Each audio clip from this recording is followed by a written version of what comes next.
Yeah, we're good. Give me thumbs up if everyone's ready. All right. Nice to see everybody. Um, all right. We are ready to start. Okay, good evening, ladies and gentlemen. Welcome to our Wednesday night class. Tonight's class is going to be a little different than our regular Wednesday nights, and I'll explain why. Normally, Wednesday night, we dedicate to study the holy words of the Zer Shimshon, which is our ultimate pleasure and honor to engage in on a weekly basis. This week, hopefully, I won't disappoint you. Hopefully, I'll live up to the standards of the Zer Shimshon. Even though we won't be learning the Zer Shimshon, we will be learning about the great holiday of Shavuot, which is coming and starting, please God, tomorrow evening. I'm going to just give a little bit of brief background. We're going to hit home on some very deep, important concepts and topics that we will be able to take into our homes, take to our families, and grow from them, please God. So it's great to have everyone with us. I would like to thank tonight's sponsors. We have a couple of them. And again, as always, thank you everyone for your support to continue to spread Torah. And it really means a lot. And you should know that many are benefiting. I'm getting texts and calls and emails on a daily basis from all our different platforms that we're putting our Torah. So may HaKadosh Baruch Hu, may God bless all of you to continue to learn Torah, to support Torah, and help spread Torah throughout the world. So thank you very much. In no specific order, just in the order that they came in, our first sponsor is my grandmother. May she live and be well, Miriam Ifrach. She lives in Montreal with my grandfather, and she is sponsoring in honor of her husband, my grandfather's 76th birthday, Mr. Gabriel Ifra. So Mazal Tov until 120 in good health. Next, thank you. Next is Mrs. Janice Kanoff for the Refuah Shlema of Chava Batliba, as well as Shammai Ben Esther. May they have a Refuah Shlema in honor of the Torah that we're learning. Amen. Mr. Isaac and Eva Capuano, in memory of Isaac's mother, Perla Batvida, who passed away on Shavuot. So may her neshama have an elevation in honor of the Torah study that we're studying about the holiday of Shavuot this evening. Amen. Mr. Art Averbuk for the Refuah Shlema of Avraham ben Chana. Amen. Mr. Josh Elgrabli in honor of Rabbi Laredo. Thank you very much. Amen.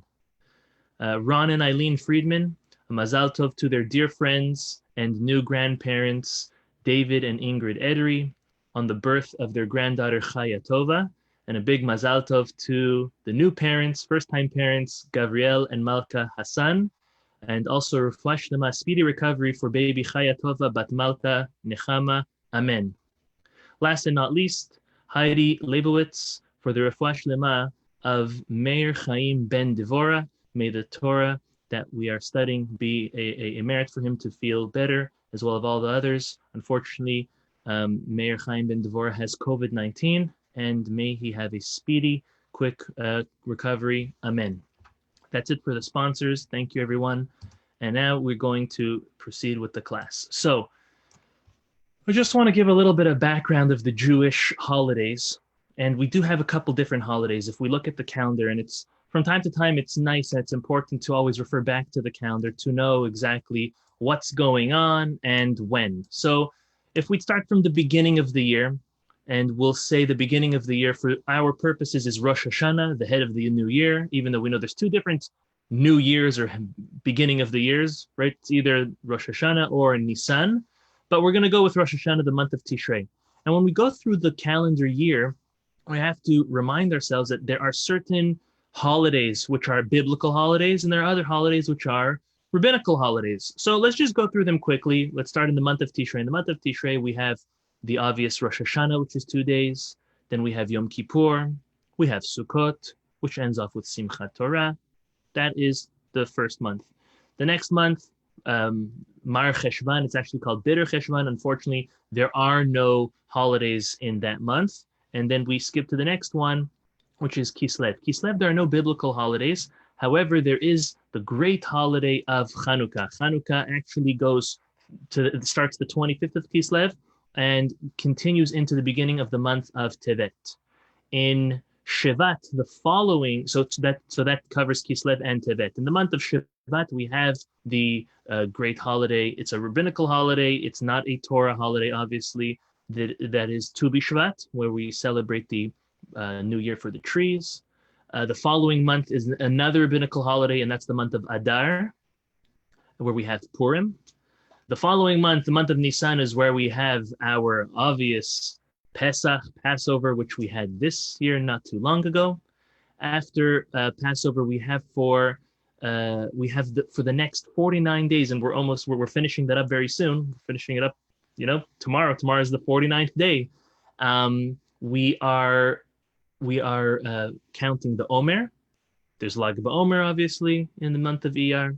Then we have the month that we are coming in now, and that is the month of Sivan. And the month of Sivan is where we celebrate on the 6th, and in Chutz La'aretz, outside of in the diaspora, also the 7th, we celebrate the great holiday of Shavuot. That takes us to the month of Sivan. Tammuz, Av, and Elul. Unfortunately, Tammuz and Av are bitter months. They're months which are commemorated, at least 3 weeks of it, to the destruction of the temple. And the month of Elul is as a preparation for the onset of the high holidays, preparing for Rosh Hashanah and Yom Kippur. That's just in a gist. I thought it would be beneficial to many of us for us to just go quickly through the main holidays of our Torah. I just want to remind ourselves that the Torah obligation, meaning the Torah-based holidays, the one that's in Scripture, black on white, is Rosh Hashanah. It's 5 of them. It's Rosh Hashanah, it's Yom Kippur, and then it's the 3 holidays that the Jewish people are told to come to the temple, to the Bet HaMikdash. That's Sukkot, starting from that end of the year, Sukkot, Pesach, and Shavuot. So tomorrow night we are starting counting in this order, the 3rd of the 3 main Torah holidays that we have in our Bible, in our Torah, or the 2nd if you'd be counting the 3 of them from Passover, so Passover, Shavuot, and Sukkot. And this is starting tomorrow night. We all know exactly what's going on, and yeah, okay, fine, we know. So the Torah was given. The Torah was given at Mount Sinai. The Great Sinai Revelation was given on the 6th of Sivan. The truth is the Talmud has a dispute. Was it the 6th of Sivan, the 7th of Sivan? We hold that it's the 6th of Sivan. That's why tomorrow night is the onset of the 6th. And in the diaspora, we do the 6th and the 7th. We hold 2 days anyways. So that's what happened. But there are a lot of really important questions that we must address in order to understand what this holiday really means. So I'm going to go through a couple concepts, and hopefully these concepts will enlighten your holiday and encourage you to really make it a thoughtful holiday. Some of us will be spending this holiday alone at home. Others, smaller synagogues have opened depending on where you're living in the world. Others are going to maybe have a little quorum get together in someone's backyard or in someone's front yard. But many of us will be alone, and for almost everybody, the Torah learning that we do all night long, which we will speak about, is something that we're all going to be doing alone. And this may be for some of us, including myself, the first time that we do this all alone. So we're going to address a lot of these issues in order to make it as meaningful as possible this holiday. I can maybe reflect back on Passover, as difficult it was to prepare for Passover, as all of the chaos and during this pandemic. But personally, and maybe not everyone had the same experience, I always try to look for the positive in every experience. Our Passover experience was second to none. It was truly a gift, a beautiful. Of course, notwithstanding all of the chaos that took place, and God forbid all the tragedies and losses and deaths that there were worldwide, but it was, in a positive way, a very nice opportunity to spend the time alone with my wife and my 3 children. And we've never had a Passover Seder that we've observed and fulfilled that way. And in one way, I hope that will never happen again. Although it was beautiful, but it was something which we were very gifted, and when we look at it in a positive light, we can only grow from it. So this Shavuot, again, to many of us, for the most part, is going to be alone. Maybe you'll have a little bit of interaction with some people, but again, it's going to be an alone holiday. So how are we going to infuse the wealth and the godly wisdom that there is in this holiday into our homes, transmit it to our family? So just to make a clear, simple calculation, this is super important for us to know. I'm sure you saw this on the flyer that I sent out for the class. The exact amount of years ago, tomorrow night, okay? So in a day and a half from now, for argument's sake, was exactly 3,332 years since the Jewish people, the entire Jewish nation, stood at the foot of Mount Sinai and they experienced what we know as the Sinai Revelation. The Sinai Revelation, the Torah speaks about, the Midrash speaks about, the Talmud, the Zohar, every work of in our Jewish library speaks about the Sinai Revelation as it being a defining point in Jewish history, an unforgettable one. And it is something which we celebrate on a yearly basis. So it's important to note. I think Jewish history is very important. History in general is important, but Jewish history obviously means a lot to us. So to know that it was exactly 3,332 years ago, it's a simple calculation. We are at the Hebrew year of 5,780. And the year of the Sinai Revelation, the year of the Exodus, as well as Sinai Revelation, which took place 50 days later, was 2,448. 2448, right? If you take the numbers 2, you take 2 times, you double that up, 4. Okay, you double the 24 up, you get 48. It's a very easy number to remember. 2448. And you take 5,780 minus 2448, you get your 3332. Okay, so therefore, it is something which we know and we deeply believe and are conscious of, that this took place so long ago, yet the Torah and its wisdom and all of its applications are so in sync and important for our lifestyle, even today in the chaotic 2020. Now, 2.5 weeks ago, in Parashat Emor, we learned, and this was towards the end of the book of Leviticus, the Torah describes all of the biblical holidays, kind of as we just did. And when it does that, it doesn't make any mention of Shavuot being the day that we celebrate the giving of the Torah. Yes, it was the day we got the Torah, but the Torah doesn't explicitly tell us that this is the day where we celebrate, as the Jewish people, the receiving of the Torah. No, all it tells us is that after the Exodus, the day after, the second day of Passover, is when we count a full 7 weeks, 7 days with per week, a full 49 days. After that, the next day is a day of rest. It's a holiday. But it doesn't specifically tell us that it is a day where we celebrate the receiving of our Torah. On the contrary, just so we know, even though it's a biblical concept, Simchat Torah, which means the joy of our Torah, of our Torah, the holiday of our celebrating the Torah, is actually in like 5-6 months from now. It's at the end of Sukkot. Sukkot has its 7 days, and then we have the last day, or in the diaspora, we have the last 2 days. That is when we have Simchat Torah. That's when we actually finish the entire reading of the Torah. We go from Genesis all the way to the end of Deuteronomy, and then we start it right again. That's the day where we celebrate our Torah, Simchat HaTorah, the joy of our Torah. Not now. So the first question I'd like to present this evening is, why, or from where do we see that tomorrow night is the night where we celebrate the receiving of our Torah, beyond the fact that it is just the date that we received the Torah, because that's evident, and the Torah just tells us the day of rest, and there's a special sacrifice that's brought. But the fact that we celebrate the receiving of our Torah, we don't see it so clear in our Torah.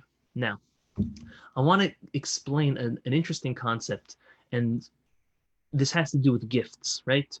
Many like receiving gifts. Other people take greater pleasure in giving gifts. The truth is there's a pleasure in both, in receiving a thoughtful gift and a meaningful gift, as well as preparing and delivering one and giving one, as we all know. But I want to explain the difference between 2 different types of gifts. The first type of gift is a treasured gift, which has no monetary value because of its intrinsic value, okay? It's something which was received from a special person. And even though the item may be only worth a couple dollars, but it's really worth so much more because it was given to you by someone special. And then there's the regular gift. The regular gift is something which is it's worth $100. You can return it for $100. You wouldn't mind parting from it and replacing it. So there's these two concepts. There's the concept of just the intrinsic monetary value, and then there's a value which is beyond monetary value because it was given again by someone special, a close family member, or someone famous, and it means something to you. You know, lahavdil elef havdalot, grand change or difference of the concept I want to bring out. But people who are big sports fans, right? There's two ways to purchase a sports good, meaning a memorabilia sports good. Let's just take a card, a signed card, for example. There's a card that you buy from someone, you buy at a shop or you buy at an auction that's signed by Michael Jordan, for argument's sake, okay? Or there's a card that you took and you found a way to see Michael Jordan and have him sign it. To you, that card is worth more than the average person. Why? Because it was more personal. It was from him to you, and you experienced it. It's beyond just the intrinsic value of that card and the signature. Okay? Now, I want to give another example. Many of us, hopefully all of us, if we're brushed up on our American history, know of the great name Lyndon Baines Johnson. Okay, obviously, the 36th president of the United States. Now, he did have an expertise, and I'm no master in U.S. history.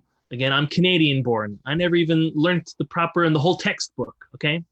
But there is something that stands out from President Johnson, or LBJ, as some like to call him. He had a certain expertise in moving legislation through Congress in a very swift manner, okay? He would hold elaborate ceremonies in order to sign his bills that he passed, and he was a good politician. You know, whether you liked him or not, that's fine. He was a good politician. Now, he would do something very interesting, and that was that there would be several pens on the table when he would sign a bill. And what he would do is he would repeatedly change letter after letter every pen.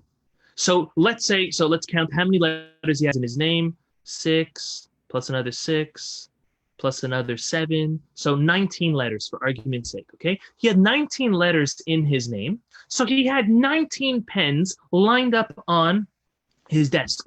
And these pens were no simple pens. They were presidential pens. And he changed every letter with a different pen, giving it to the people in the room, all those that were present in the room. I guess the first 19 are the ones that he wanted to give or to impress or to draw closer to him. He would sign it and he would give them a presidential pen that he signed a bill that they were actually there for. Now, think to yourself, how much is a presidential pen worth today? A couple dollars? $10, $20? How expensive could it be? But to those people, it was way more than the $10 or $20 or a couple dollars of what that pen was worth. It was given to them by the President of the United States. It was given to them when they were present and witnessing him sign a bill that took its course in U.S. law. And that was something which meant a lot to them. So again, that's an example of a gift which supersedes its base monetary value because of the person it was given to. Similarly, I don't know if any of you have ever flown on Air Force One. I have. No, I haven't. I'm joking. Okay. I got you. Okay, good. Just making sure you're watching. Okay. Anyone who goes on Air Force One, very interesting fact, many don't know this, is you are given as a gift cufflinks with the presidential seal on it. Okay? Now, I'm sure if you're a frequent flyer and you're flying it all the time, it's not every time, right? I guess all new flyers on Air Force One receive cufflinks that have the presidential seal on it. How much are these cufflinks worth? $100 on the high end? Maximum? Okay? But they're worth so much more because they were given to you by the president, because it came along with an experience of you flying on Air Force One, which I've never done. I don't know anyone that's ever done. Personally, no. It's something which is Again, something that supersedes the base intrinsic value of that item because of the person it was given to.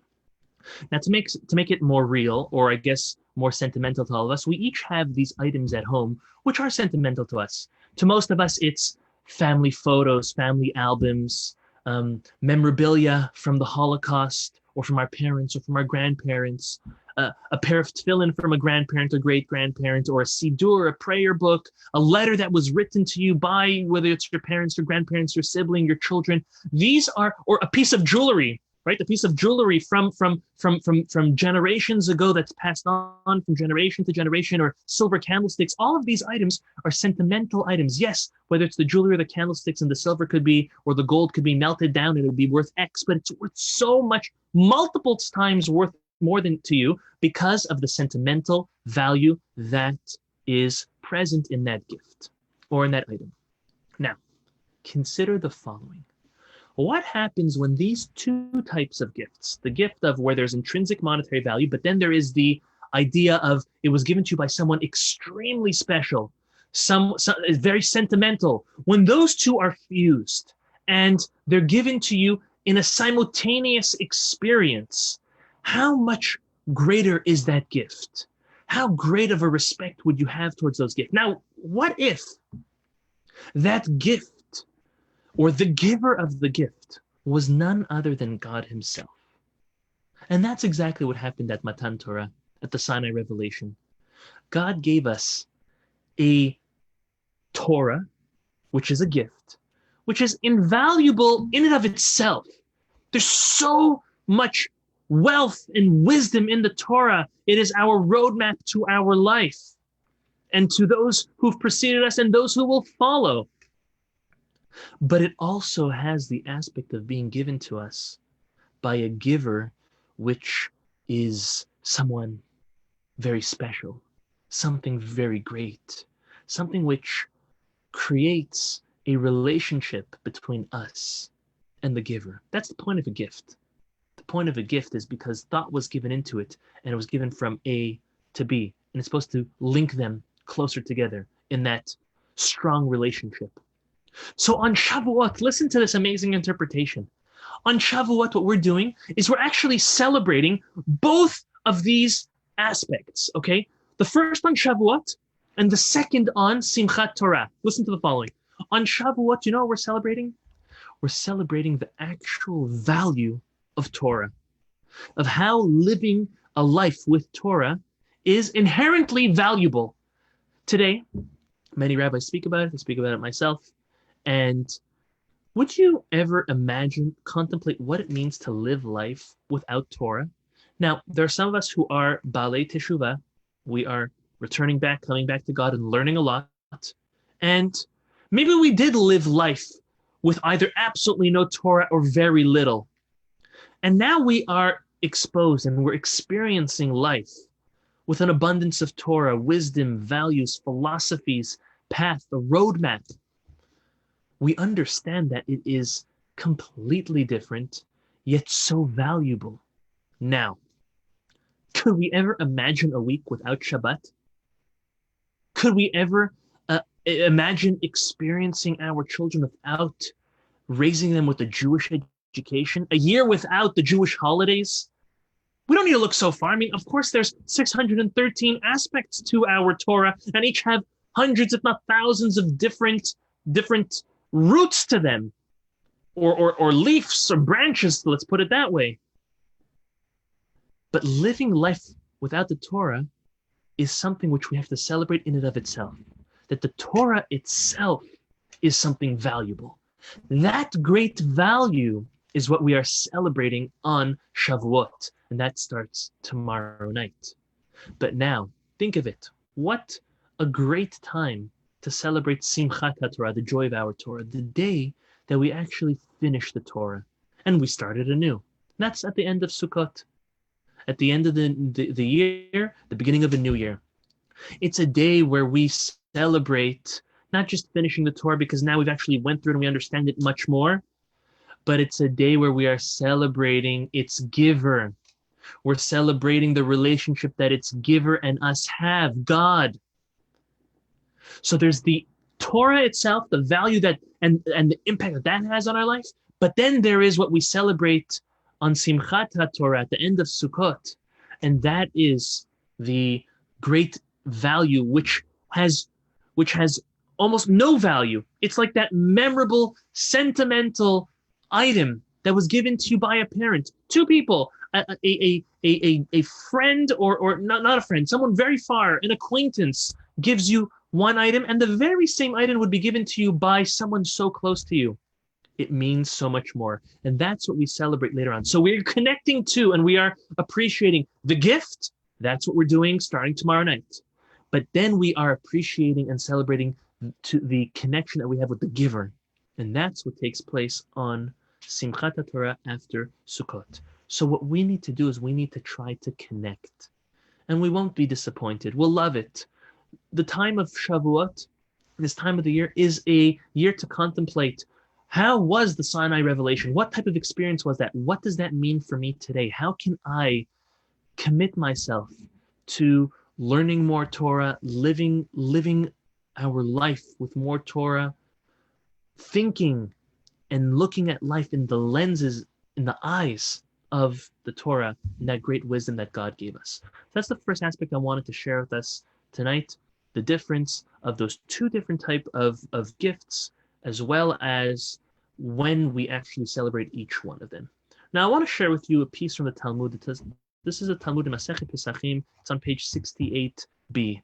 It's a fascinating, from this piece of Talmud, we're actually going to learn a fascinating lesson about Shavuot. So, the Talmud brings a dispute between two great rabbis, two Talmudic sages. The first is Rabbi Yehoshua, and the second is Rabbi Eliezer. And they are disagreeing. They have this argument, so to say, about how a person should conduct themselves when it comes to holidays. Meaning, should it be half and half, meaning half to our spirit, our soul, and half to our body, as the Talmud says, Chatzi Lashem and Chatzi Lachem, half for God and half for you, or Rabbi Eliezer holds, no, it's either Hakol Lashem, everything for Hashem, or Hakol Lachem, or everything for you. Meaning, there's this great dispute, is when we celebrate the holidays, do we celebrate it along with celebrating our spiritual and physical aspects together, or is it just our physical aspect or just our spiritual aspect? Okay? Now, what that would mean is that if we would go like Rebbe Eliezer, that it either fully has to be for God or fully for us, that means all of our holidays would practically be like Yom Kippur, where there's no eating, no drinking, no physical pleasure involved. And we obviously don't go like that. We go like Rabbi Yehoshua, that says that both the physical and the spiritual aspects need to be involved in all of our holidays. However, it's important to note, and this is where we're going to see a beautiful insight, is that Rabbi Eliezer, the rabbi, the Talmudic sage that says that you need to either do it completely for God or completely for yourself, celebrate it completely spiritually or completely physically. He says on Shavuot, we need to do it 50-50. You need to also celebrate physically as well as spiritually. So to that, we need to understand what makes Shavuot different. Yes, when we think of the holiday of Sukkot, we think of building a sukkah and shaking the four species, and we think of the holiday of Passover. We think of baking matzah, eating matzah, cleaning our houses, ridding it of chametz, doing the seder. But Shavuot is very different. There's nothing that so special that goes on during Shavuot. Yet still, Rebbe Eliezer says that's the holiday where, even if the other holidays you do it completely for God, it needs to be half-half. Half for God, half for you, meaning physical enjoyment as well for this holiday. And why? So the commentaries explain that the key to understanding this is really found in another piece of Talmud. And this Talmud is in Masechet Shabbat, page 88b. The Talmud tells us of a fascinating encounter that God puts Moses to against the angels. Listen to the following. So God summons Moses up to give him the whole Torah. This was after the 10 Commandments were given. So the 10 Commandments were given. God summons Moses up for the first time for the 40 days. And when he gets up, all of the angels come and surround and they protest to God and they say, God, what's this human being doing up here with us? Send him back to the earth. No, God says he's here because he's here to receive the Torah. And the angels look at God and say, to receive the Torah, such an imperfect creation, and they're going to receive the Torah? Leave the Torah up here in the heavens, in the skies, with us, celestial beings. They need nothing to do with the Torah. To which God could have obviously answered. But he turns to Moses and he says, Moses, you answer the angels. He puts Moses on his feet without giving him any forewarning. And he tells him, you go and answer these angels. So he does. And he answers in a very, very strong way. He says, oh, well, the angels, I'm sure you've looked through the Torah, right? You've read it, you've learned it. There are so many laws in the Torah that have nothing to do with you. What does it mean that an angel should withhold from forbidden activity on Shabbat? They don't work all week long, so how are they going to stop working on Shabbat? And what does it mean that an angel has to eat only kosher food and slaughter the animal? Angels don't eat. And on and on and on. And angels don't have parents. So what does the whole law of kibud avayim, honoring your father and your mother, have to do with anything for angels? To where God, as well as the angels themselves, accepted Moses' argument. Rabbi Chaim Friedlander, an amazing author, tons of books. He wrote the famous Siftei Chaim. And he writes in his book on Shavuot that this interaction between the angels and Moses was something very difficult for us to understand. But he says that it actually unlocks a key into our original question. He says, if we look at angels, what Moses is telling the angels is, it's no biggie for you angels to overcome your temptation, because you don't have temptation. You don't have physical desires. You don't have a desire to speak slander, lashon hara, to look at things you're not supposed to take things you're not supposed to take, to lie, to cheat, to steal. You don't have those temptations to eat non-kosher, to not observe the holidays or Sabbath, or to miss a day of prayer. Angels, you don't have that. But you know what's worth so much more? It's worth so much more for a person, for a human being that has that struggle. As human beings, we have that dichotomy between the physicality and the spirituality. And it's this pull, this tug of war back and forth. And every time we give in, we're kind of losing it. But every time we overcome, we gain and we grow from it. And that's what Moses was telling them, that in this world, we actually have that temptation. We have that fusion between the physicality and the spirituality. The Torah was given, it was meant to be given to the Jewish people that have those issues, so to say, that struggle, that battle, and be able to overcome it. So listen to Rabbi Chaim Friedlander explains. He says that the very claim that human beings have a physical aspect to them is what made sure that Moses would come back down with the Torah to the Jewish people. What Moses is saying is, because of our physical aspect, we deserve the Torah more than the angels who are only spiritual. And therefore, he explains that the central nature of the body is what, in essence, gave us the great gift and the opportunity to receive the Torah from God. The fact that human beings are attached to this physical world, that's what gave us the merit to receive the Torah.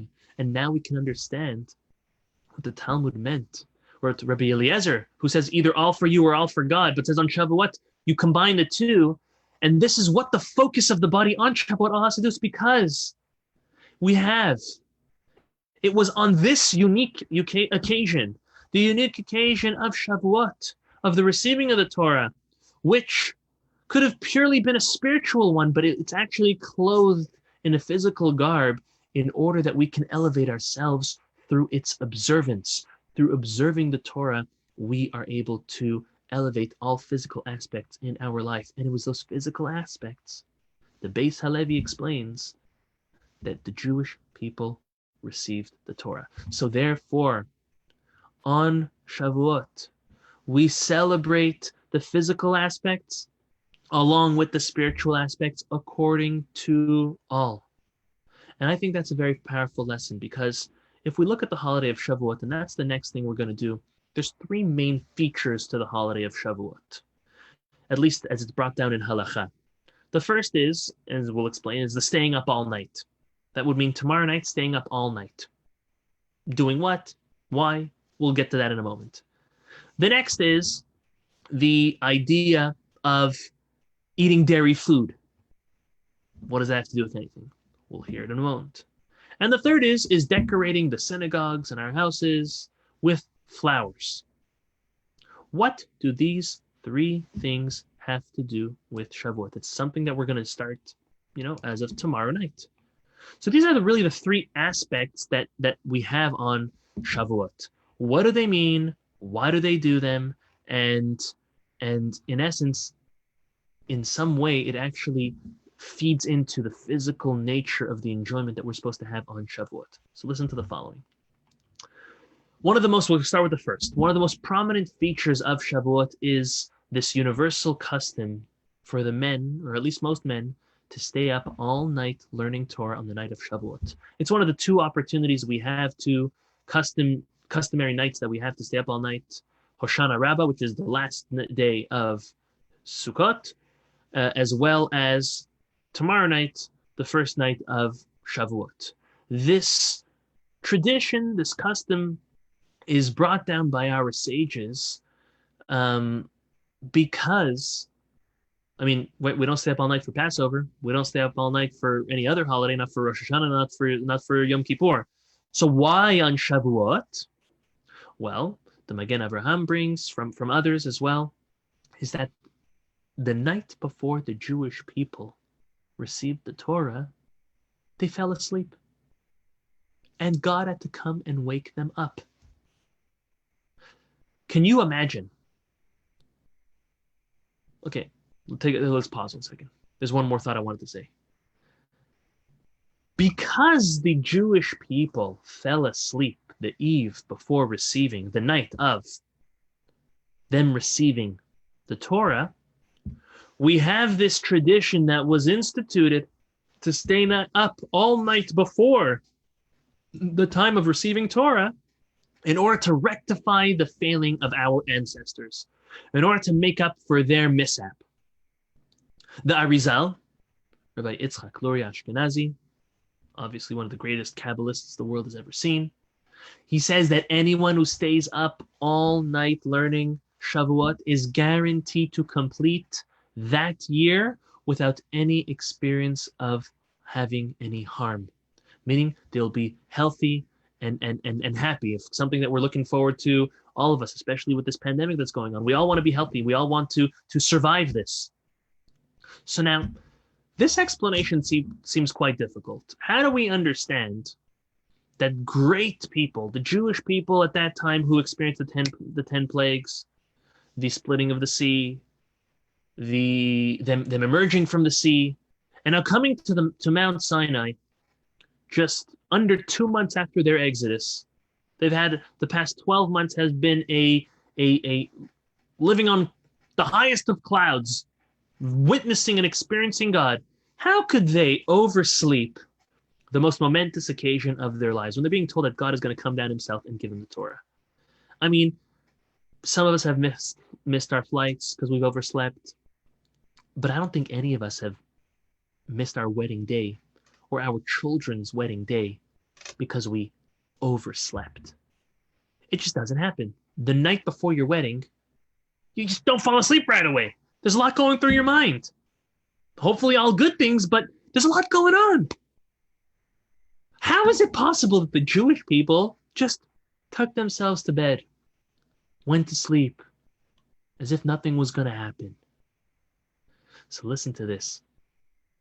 We know the Jews were willing to receive the Torah. They said, Na'aseh v'nishma, we will do and then we'll hear. Meaning we're accepting it with blind faith. However, they made this great error. How did they do this? So the interpretation is as follows. That the Jewish people, after stating that they're going to blindly go along with accepting the Torah, reality hit them. And they said, whoa, there's a major change that's going to happen now. The major change is we're going to be different people. We're not going to be slaves. We're not going to be just another nation. We're not going to have only the 7 Noahide laws to observe. We're going to have 713 laws. 365 of them being restrictions. That was a lot for them to handle. It was overwhelming for them. And they knew that tomorrow morning it's going to happen. You know what they did? They went to sleep. They said, you know what? We're going to run away from all that. There's different ways that people escape their issues or their life challenges. And one of them is by avoiding it. And one way to avoid it is just by going to sleep, by tuning out. Because when you're sleeping, you don't need to think about it. It's like sleep your problems away or stuff the issue under your pillow. People do it, but it doesn't help. That's what the Jews were doing. Yes, there's other interpretations saying, you know what the Jews were doing? They wanted to go to sleep so they could experience the prophecy in a sedated way, which is much stronger and much greater. But the true explanation, in my opinion, was that the Jews at their level, again, we can't compare ourselves to them. They were called the Dor De'ah. They were called the generation of knowledge. They knew God better than we'll ever know God because they experienced God firsthand. But at their level, they were trying to escape the obligations and responsibility that the Torah came with. So them going to sleep was them trying to escape all of those.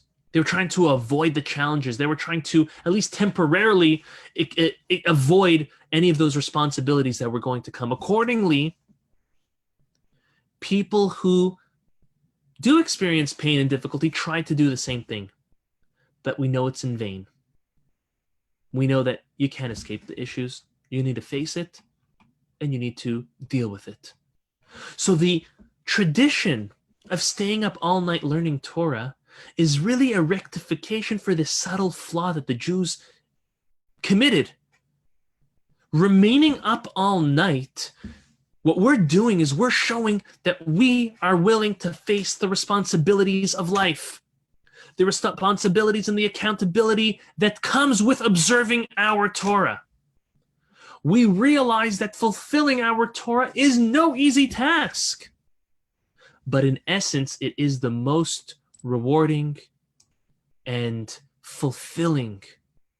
Escaping our challenges doesn't provide true satisfaction. It's just procrastinating. It's putting something important off. Facing them is the only way to deal with it. Rabbi Noach Weinberg, the founder of the Yeshiva Eshet Torah, he would consistently instill in his students that there's nothing meaningful in life has ever been achieved without difficulty. And if it has, well, easy come, easy go. But the true meaningful experience inevitably involves a great amount of hard work and self-sacrifice. So too comes with Torah. Learning Torah and observing Torah is not something easy. It's something which we have to exert a tremendous amount of effort into. But that's the only way we actually grow from it and we achieve greatness through learning and experiencing and observing our Torah. So, look at the following. I think, and this is a beautiful interpretation from my Rebbe, Rabbi Yitzchak Berkowitz, who is today the Rosh Hashiva of Eshet Torah Global. Listen to what he says. He says there are many people who disagree with this concept, this minhag, this custom. Why? They say, let's tally up the hours.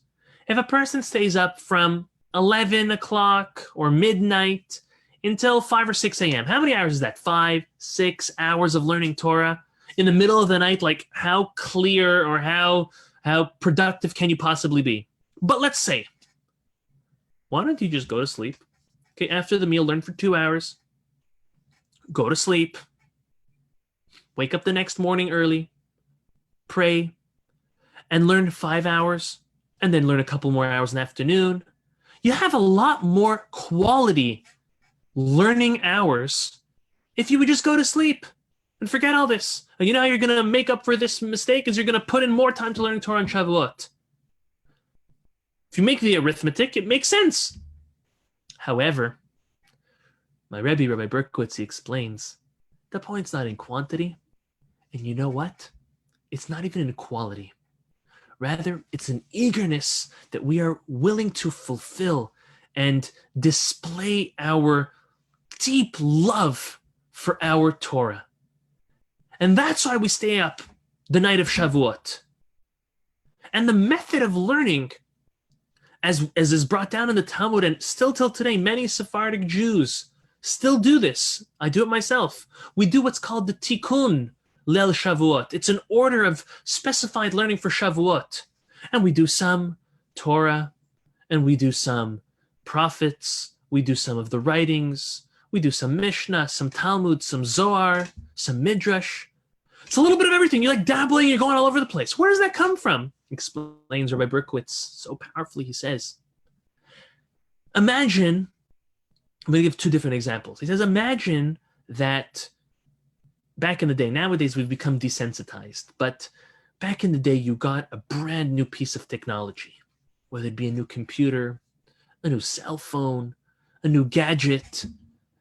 Many people open it up and they stay up all night with it, figuring it out and understanding it and learning how to use it and all the great technology. But listen to another analogy. Let's say you meet somebody. You're single. You meet that person and you go out on a date. The first date goes really well. Then the second date comes along and you guys feel really comfortable with one another. And you end up spending almost all night together, just sharing your life and hearing their life. And just all night long, you guys are just sharing each other's lives and connecting to one another. That comes from a deep, newfound love. And that's what we're doing on Shavuot night. It's not the amount and it's not the quality of Torah you may be learning then, but we are re-experiencing on a yearly basis the receiving of our Torah.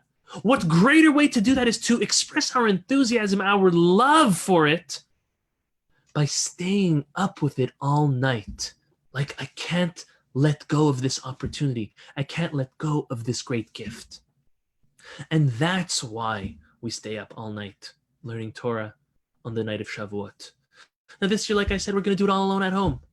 What a great opportunity to try to maybe involve your children. Maybe try to involve your wife. Maybe try to involve your husband, even for a little bit. It doesn't need to be all night. But anything that a person does, it really means a lot. It means that what we're trying to do is we're trying to express, on one hand, the readiness to meet head on the challenges in our lives, the challenges that life in general has, the physical, the emotional aspects, the financial aspects, but also the spiritual aspects that we have in life, and to navigate them through our Torah. And at the same time, expressing that enthusiasm that we have this great gift. And as we said earlier, this great gift that is not only intrinsically valuable in and of itself, but was given by a giver who is so meaningful to us. It's something so sentimental to us. So that is with regards to the tradition of staying up all night. Why? What's the origin of it and why we do it? I wanted to spend a couple more minutes and then we're done on what the custom of eating dairy food is all about, and then about the flowers. So I'm going to give 4 different interpretations of why we have dairy food. Now, The first is brought down in the Shulchan Aruch. The Rama brings it down and says that, I don't know too many people who do this. There are still some people who do this, but listen to this. This is quite interesting. The real tradition was to have two cooked dishes, a dairy one followed by a meat one. Meaning, for example, you're starting with cheese blintzes. You do hamotzi, you start with cheese blintzes, or your lasagna, or whatever else you love, with a milkshake for argument's sake. And then what you'll do is you'll clear the table, wash your mouth, wash your hands, and then dig into the meat and have a meat meal simultaneously with it. Of course, we know that you can't have meat and milk together. You can't have milk after meat, but you could have meat after milk.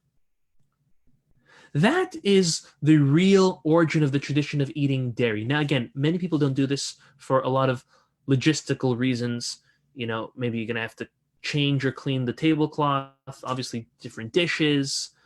There could be a lot of issues. So most people don't do this. However, the reason for this is because just like on Pesach, there were two sacrifices, the Passover sacrifice and the Chagigah, the festival sacrifice.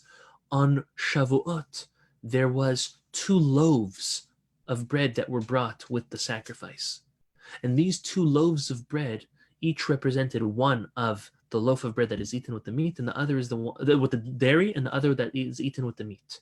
Bread, according to the Jewish law, cannot be eaten with dairy and then eaten with meat, or with meat and then eaten with dairy. Why? Because people use their hands to serve bread. And if I'm eating pasta, lasagna, and I have dairy on my fingers, which just happens, then when I go in and I reach from the bread, some of that is being left on the bread. Now that bread has a status of being dairy. And the same is for meat. If I'm eating meat, any bread that's on the table that is being eaten with meat automatically has the status of meat, and you cannot eat it with dairy. So 2 loaves of bread were brought, one for the dairy part of the meal, and the second loaf of bread for the meat part of the meal. Okay, so that's a little more intricate. That's one reason why dairy is eaten on Shavuot. The other ones are a little more commonly known. The second, I guess, is brought by the Mishnah Berurah. He says that right after the Jewish people received the Torah, they were given all these laws of kashrut, of eating kosher.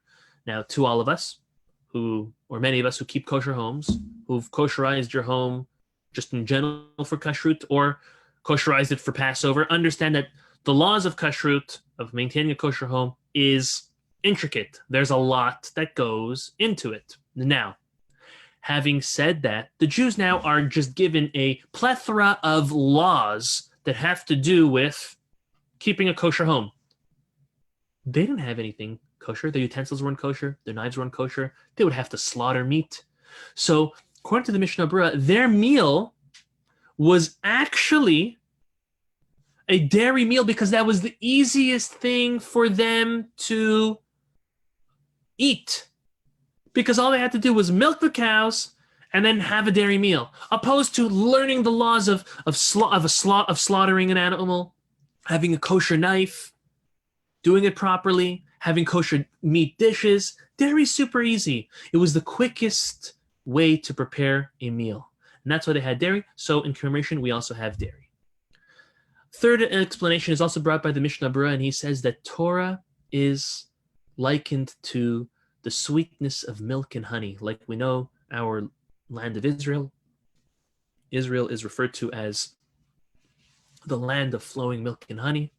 So the milk part of that aspect, sweet honey milk, is another reason why we have dairy on Shavuot, because Torah is also sweet like milk and honey. Those of us who've been learning with us on a consistent basis do really understand how sweet learning Torah is.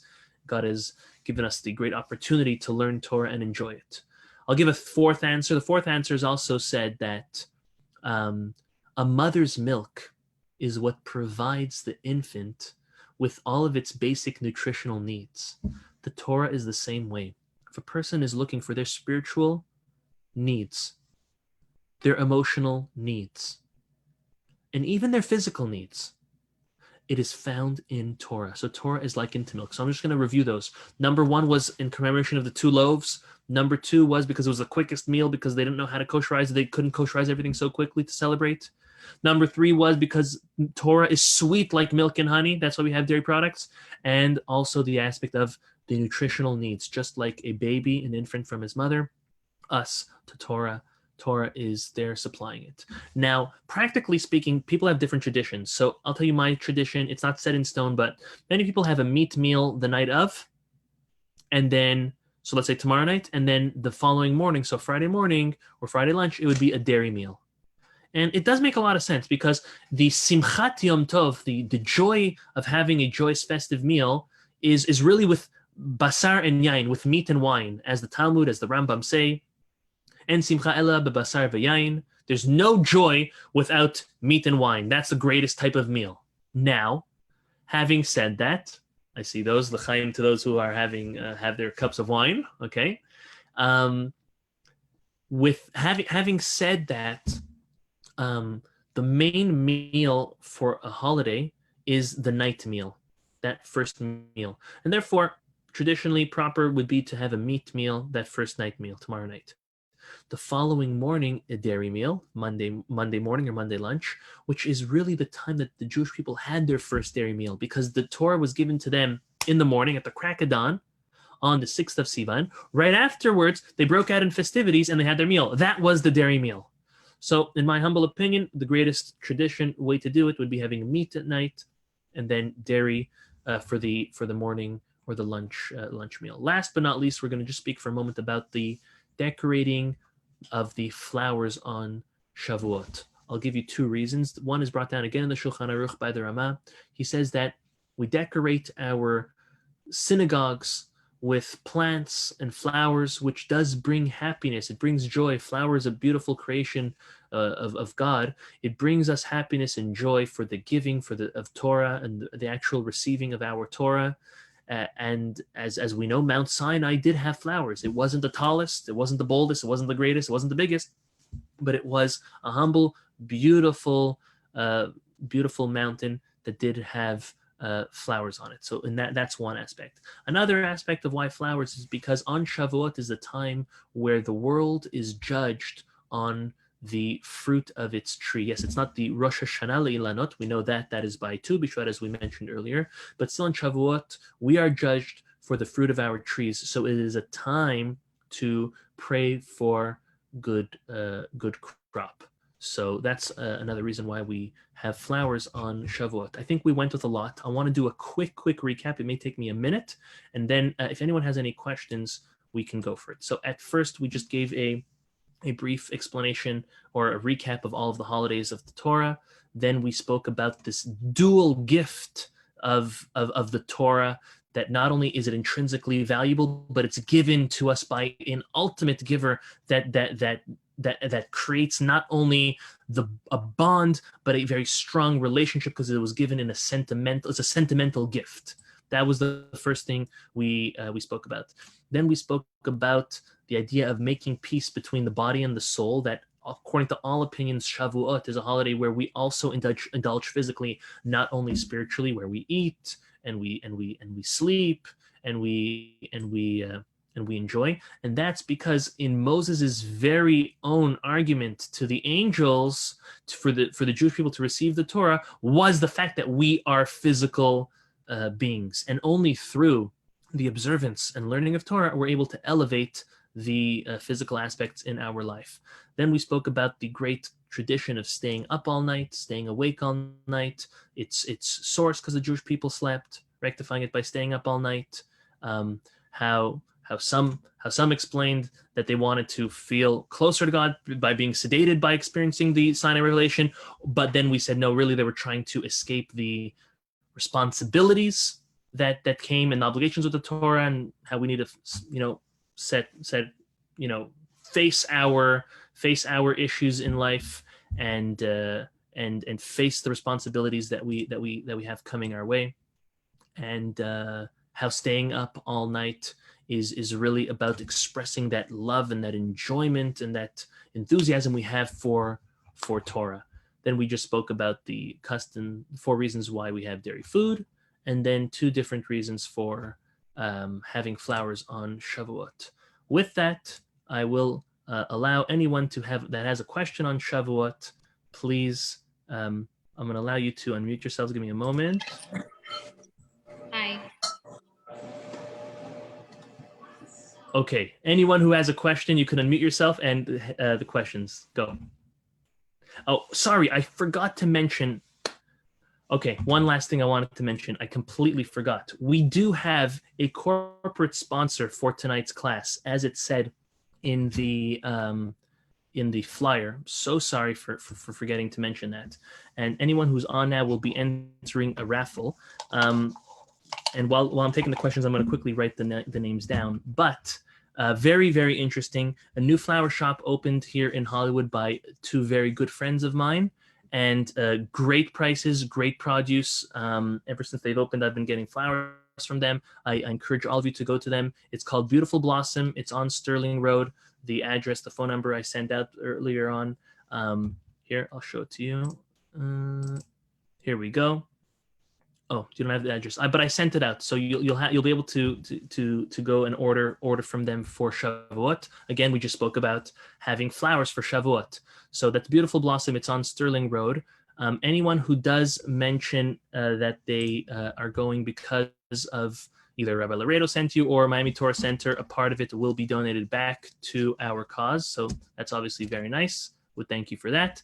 And they graciously are sponsoring a free bouquet for Shavuot. It will be delivered. If you live in Hollywood, it will be delivered for free to your house or to someone that you're sending to in Hollywood, or you could come pick it up on Sterling for Shavuot for the winner of tonight's raffle. So at this point, while I'm going to be writing down the names that I have on screen, if anyone has a question, you can unmute yourself and feel free to ask.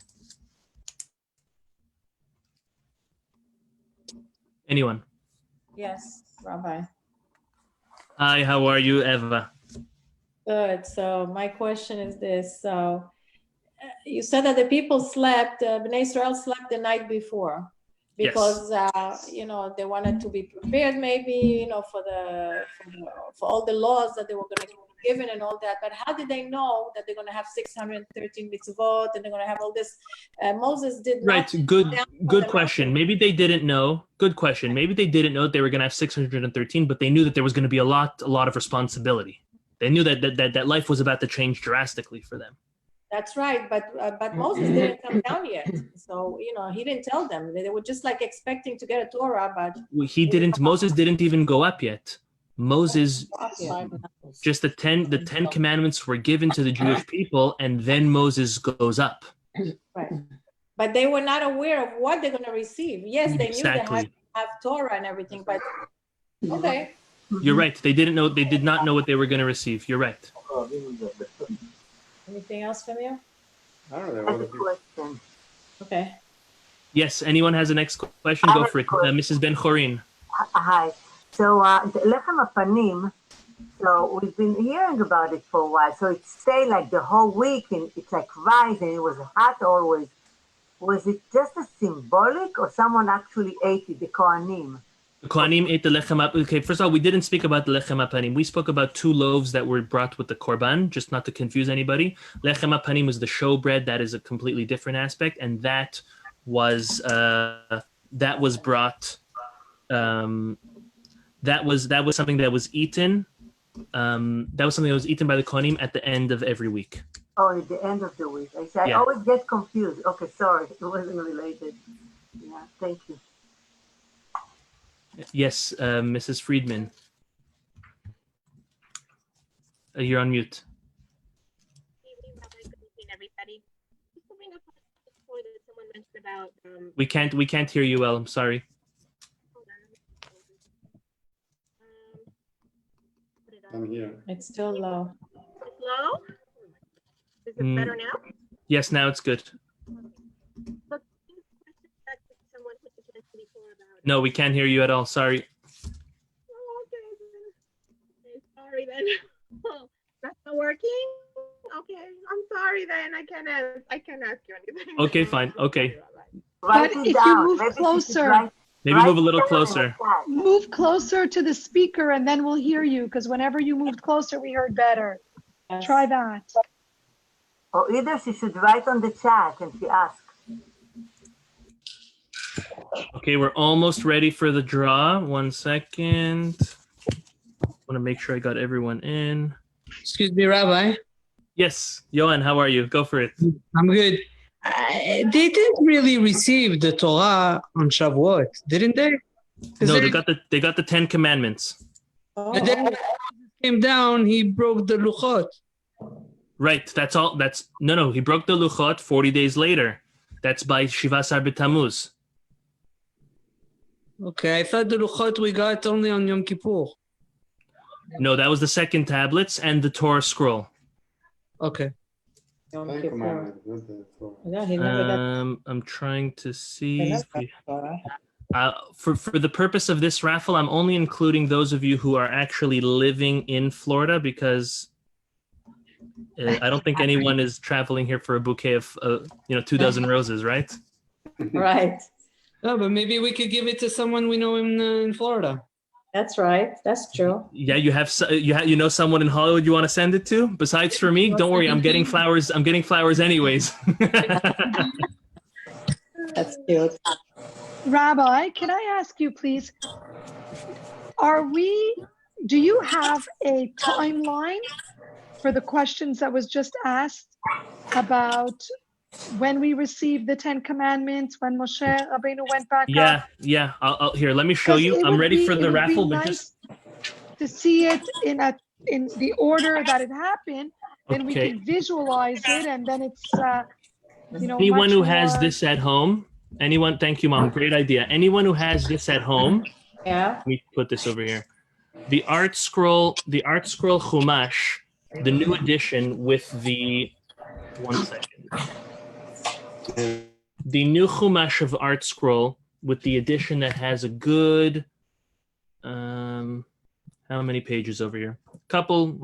Good couple dozen pages at the end over here. All of these color diagrams. Okay, I'll tell you exactly what page. So if you have this at home, you can refer to it. It's page 1332, and it's exactly 2,000 years.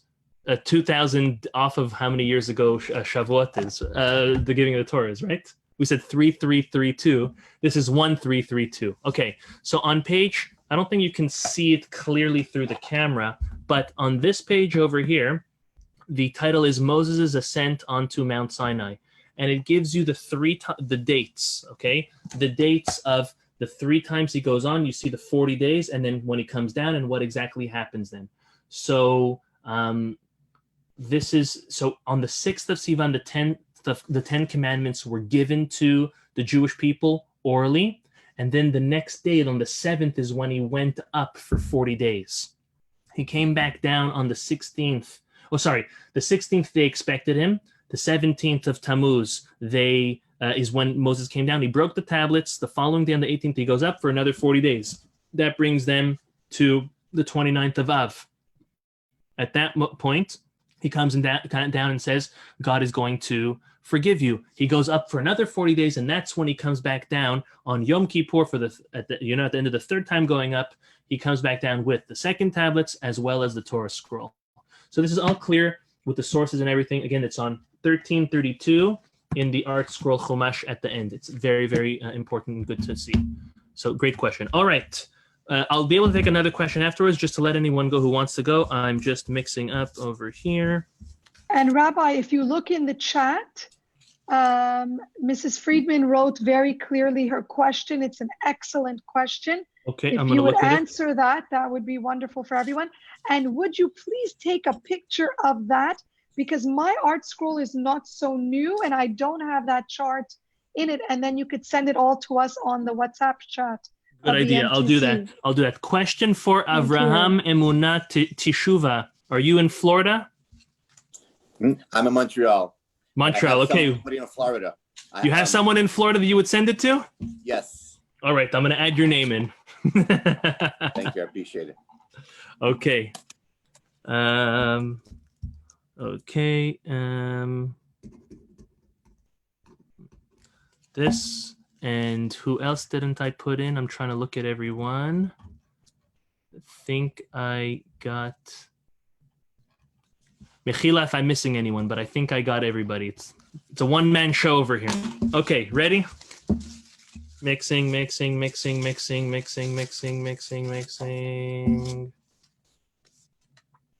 Oh, look at that. Is she still on? You're still on. Mazal tov to Lital. Lital, Bezrat Hashem, this year you will find your bashert and you'll get married. And this is the beginning of a lot of good luck for you. So Mazal tov. Mazal tov. Wow, Okay? first class and I get flowers? I like it. I'm going to come every week.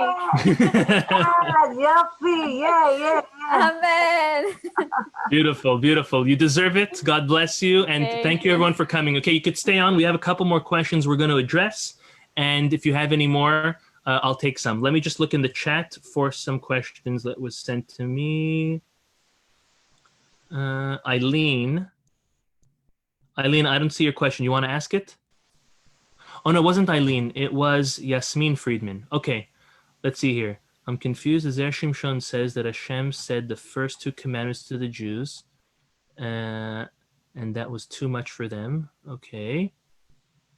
Is that what you mean by regarding the Jews already knew that the Torah would be difficult for them? Okay, good question. And this is very similar to the question that Mrs. Ben-Chorin, Aviva, was asking prior.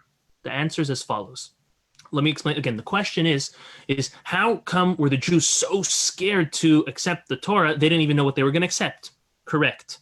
As you mentioned, the Midrash, the Zer Simshon quotes it, the Midrash does tell us that the first 2 commandments were said by God. The Jewish people could not comprehend, could not even understand it. They died and they were revived. They died and they were revived.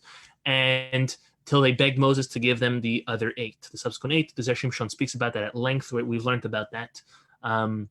Maybe I'll try to find a link to that video and send that to everybody just as a refresher. But what we mean over here is that the Jewish people knew that they were scared. They went to sleep before the 10 Commandments. This is before the tablets, before the Torah. But they knew that the Torah was going to be a great feat. They knew it was going to be an obligation. They knew it was going to be restrictions, responsibilities, things, positive commandments, negative commandments. Yes, they didn't know exactly how many it was going to be, but they were scared of that daunting responsibility. And that's why, according to that interpretation, they went to sleep.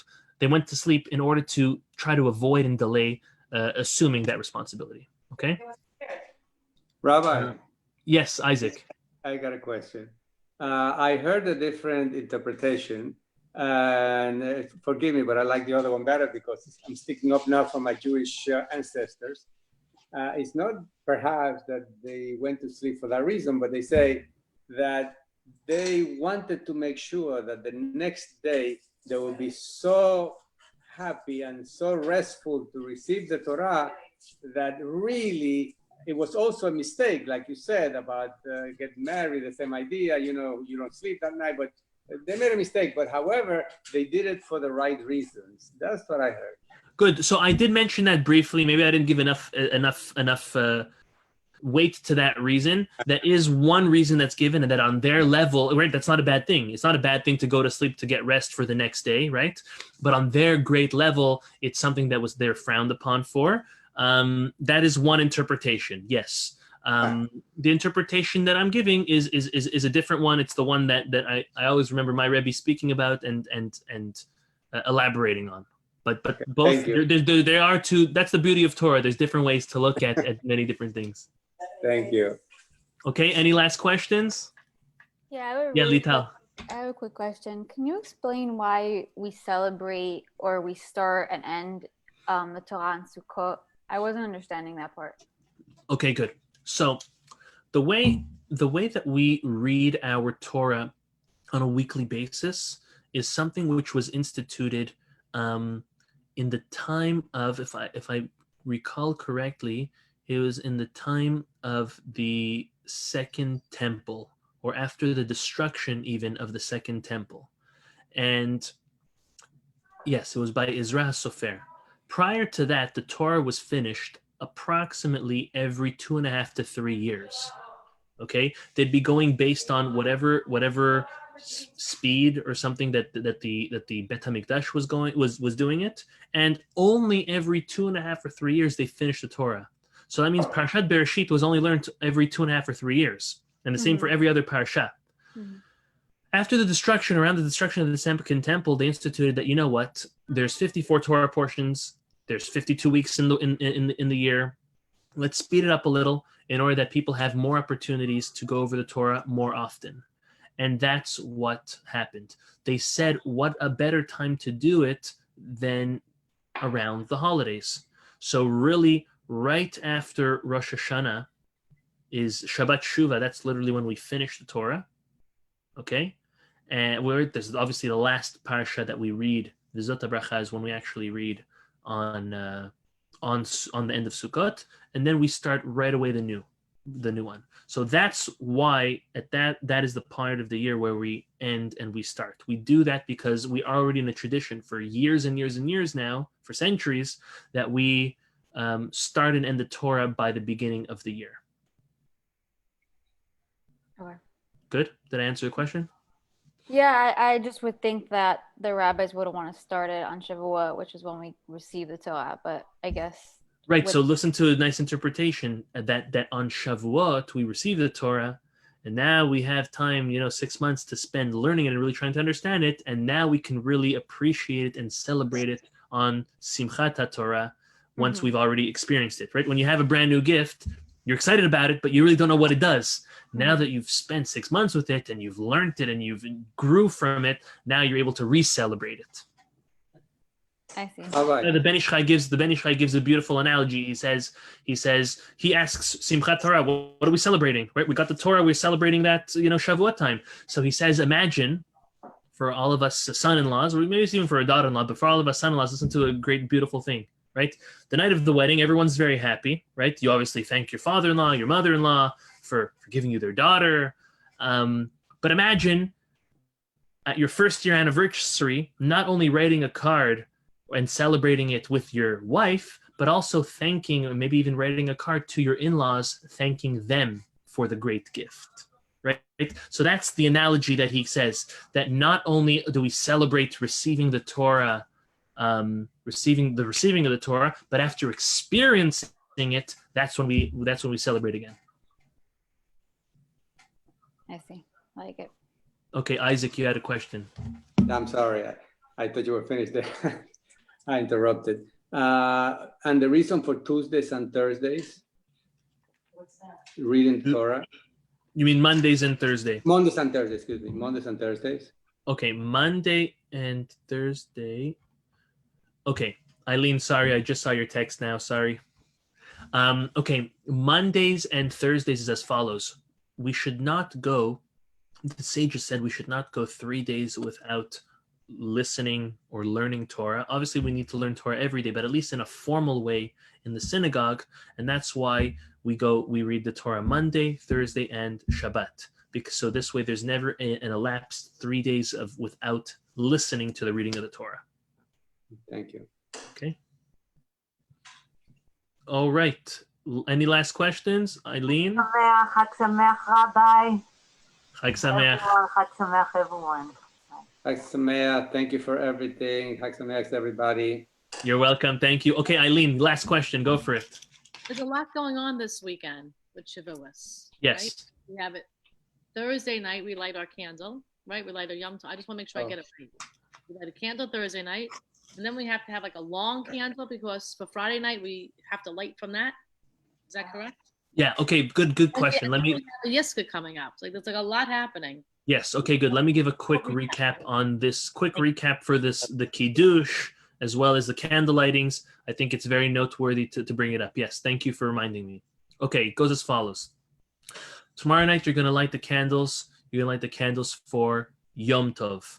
Whether you're Sephardic or Ashkenaz or whatever tradition you have, when it comes to lighting Yom Tov candles, everyone makes the bracha first.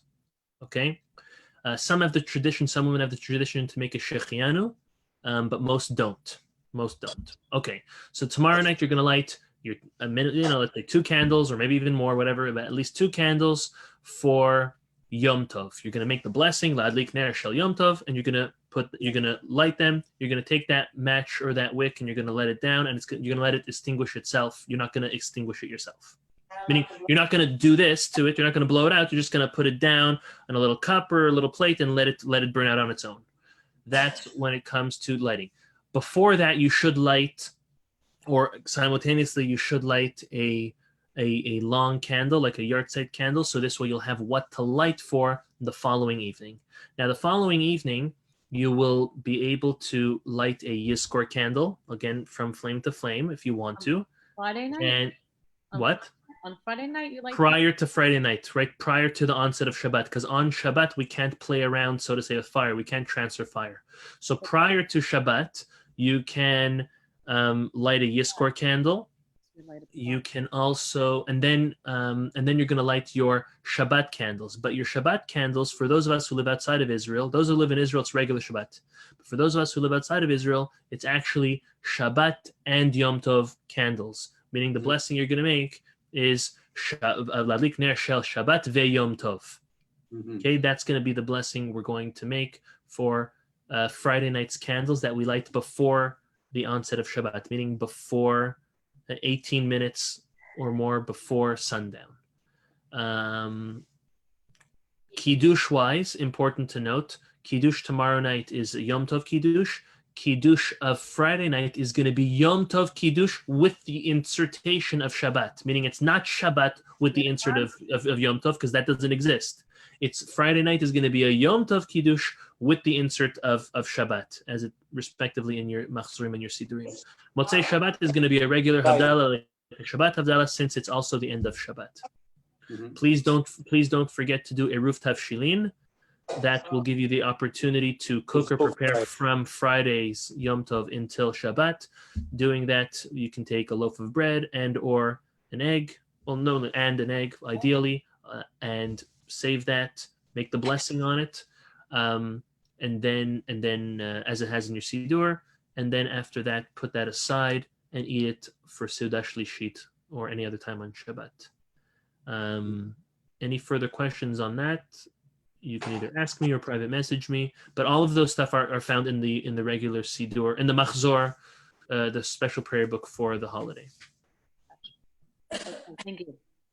All right, great. This was great. Thank you, everyone. Mazal Tov Lital. This is the beginning of a lot of good luck for you. Amen. Thank you very much, you, Rabbi. Okay, text me how you want. You don't live in Hollywood, right? You're in Aventura. Yeah. So I don't think they deliver there. So you come by and you'll pick it up. Okay, that works. If that's what's gonna get my mazal, I'll come by. Okay, good.